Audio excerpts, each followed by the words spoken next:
السلام عليكم ورحمة الله تعالى وبركاته. كنتمنى تكونوا كلكم بخير وعلى خير، وكنتمنى الفيديو ديال اليوم يلقاكم في صحة جيدة. اليوم جبت لكم طريقة صنع ورقة البسطيلة في المنزل. كما كتشوفوا فانا كندير واحد الزلافة ديال الدقيق الابيض اي الفورس، ونفس الكمية باش عبرت او نفس الزلافة باش عبرت الطحين، فانا كنعبر الماء عادي اللي من الروبيني، يعني ما سخون ما بارد، هو ماء عادي. كما كتشوفوا كندير واحد القريصه ديال الملحه على هذا الشكل هذا، وكنطرب بالطراب اليدوي. كما كتشوفوا بامكانكم ديروا الخليط ديالكم في الخلاط الكهربائي وتطحنوه مره واحده، ولكن انا فضلت نديرها غير بالطراب اليدوي. ربما تكون شي وحده ما عندهاش طراب او خسر ليها، وكما كتعرفوا دابا الظروف ديال هذا الحجر الصحي، يعني الانسان ماشي اي حاجه كتكون متوفره في هذه الظروف. نقضيو باللي عندنا وصافي. كما كتشوفوا انا كنخدمها بيديا، كنحاول نطربها بشكل سريع باش ما يبقاش لنا الطحين مكور. كما كتشوفوا على هذا الشكل كنخدموا الخليط ديالنا مزيان وبسرعه حتى كيندمج لينا ديك الطحين مع الماء. في امكانكم ديروا كميه اقل من الكميه اللي درت انا او تضاعفوا الكميه، كيبقى قد الماء قد الدقيق. كنستمر على هذا الشكل حتى نوصل للقوام المطلوب. كما كتشوفوا على هذا الشكل هذا كيكون العجين ديالنا، كيكون خفيف، ما هو ثقيل ما هو خفيف، يعني متوسط. غادي ندوز دابا باش نكمل معكم الطريقه. كما كتشوفوا فاحنا هنا غنحتاجوا واحد الكسكاس، وغنحتاجوا واحد الطنجره اللي غنديروا فيها الماء على شكل البان ماغي. كنحتاجوا السلوفان اللي كنغلفوا به هذا الكسكاس ديالنا بشكل جيد. كما كتشوفوا انا غلفته من الفوق وهبطته على الجوانب. غنشدوا هذا الكسكاس هذا وغنعمروا ديك الطنجره بالقليل من الماء، يعني على شكل بان ماغي، وغنقلبوا عليها الكسكاس ديالنا على هذا الشكل، وغنديروها فوق نار اللي تكون متوسطه. وغادي نكمل معكم الطريقه ان شاء الله. كنديروا ديك القويميله ديالنا فوق البوطه وكنقلبوا عليها الكسكاس. كما كتشوفوا كنخليوها حتى كتغلي، حتى كيغلي الماء اللي فيها، وكنبداو ندهنوا ديك العجين ديالنا على هذا الشكل هذا. كنحاولوا ندهنوا السطح ديال الكسكاس ديالنا جيدا وما نخليوش فراغات.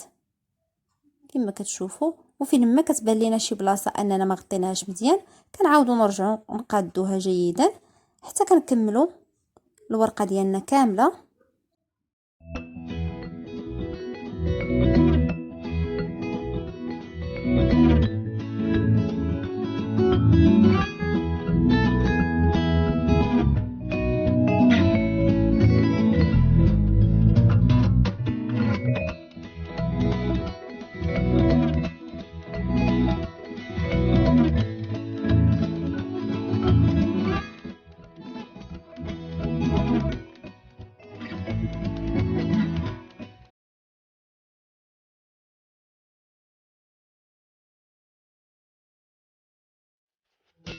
كتستمروا على هذا الشكل، ما تخافوش، راه واخا كتعاودوا فوق منها راه ما كتجيش غليظه، يعني حنا كنسدوا غير الفراغات. هانتوما كتشوفوا الشكل ديالها. كنخليوها حتى كطيب وكتبدا تقلع علينا من الجناب بشويه، هي غير كتبدا طيب راه كتبدا تطلع من الجوانب ديالها، وكنحيدوها.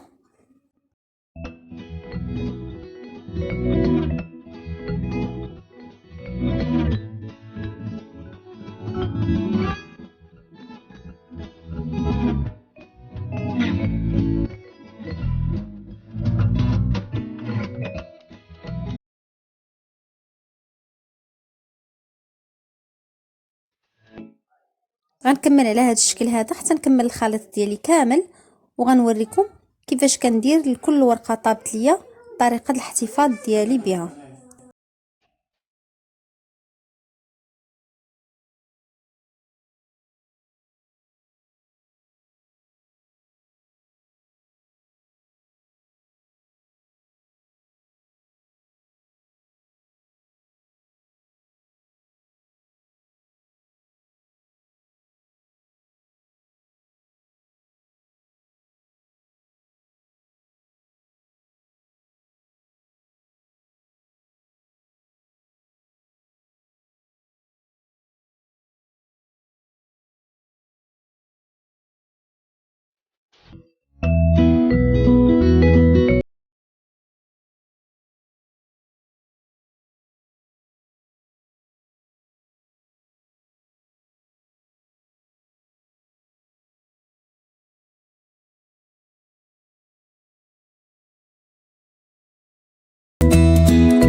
كنستمروا على هذا الشكل هذا. ملي كنشوفوا الوريقه ديالنا طابت، الا لقيناها لاصقه شويه من الجناب كنستعنوا بشي موس ولا بشي حاجه وكنحيدوها. كما كتشوفوا فهي كتجي على هذا الشكل هذا.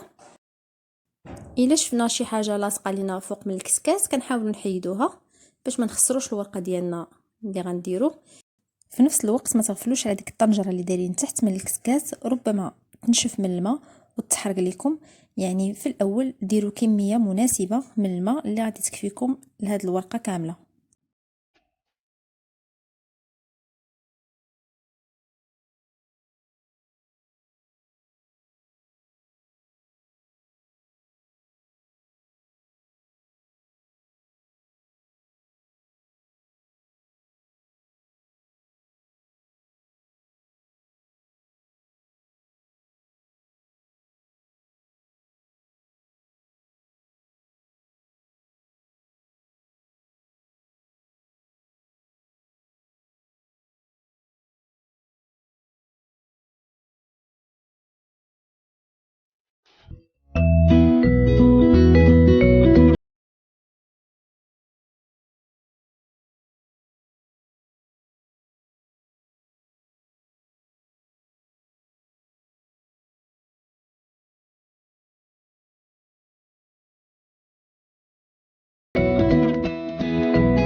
كنتسناو الورقه ديالنا طيب باش نحيدوها. ما كتعطلش في الطياب، يعني الا طولات راه 2 دقائق كما كتشوفوا. انا نوريكم الشكل ديالها كيفاش كتكون. هذوك الثقوب اللي كيبانوا لكم راه غير الورقه كتكون رقيقه بزاف تما، اما هي راه ما كتكونش مثقوبه. هذا هو الشكل ديالها، راه كتجي رقيقه وكتجي زوينه. كنحطوها فوق من هاد البلاستيكه وكندهنوها بالزيت وكنردوا عليها البلاستيك، وكذلك كنردوا عليها الزيت ديالنا باش كتبقى رطبه. كنكملوا العجينه ديالنا كامله حتى كنساليوها، وكنستمروا في نفس العمليه اللي طابت لينا.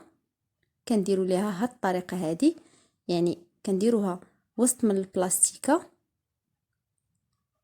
على هاد الشكل هذا. كما كتشوفوا راه كتكون رقيقه، هانتوما اليد كتبان. كناخذوها على هاد الشكل هذا وكنوضعوها. ديما الجهه اللي كتكون حرشه هي اللي كتكون من الاعلى، يعني هي اللي كندهنوا، وكندهنوها بالزيت على هاد الشكل. كنستعنوا غير باليد احسن من الفرشاه. المقادير اللي عطيتكم فانا ضبلتهم باش وجدت هاد الكميه كامله. ان شاء الله غنشارك معكم وصفات بهاد الورقه ديال البسطيله، فهي ورقه ناجحه 100%. جربوها ما غتندموش. كنتمنى انها تنال اعجابكم. نخليكم مع بعض الصور ديال الوصفات اللي استعملت فيهم هاد الورقه البسطيله.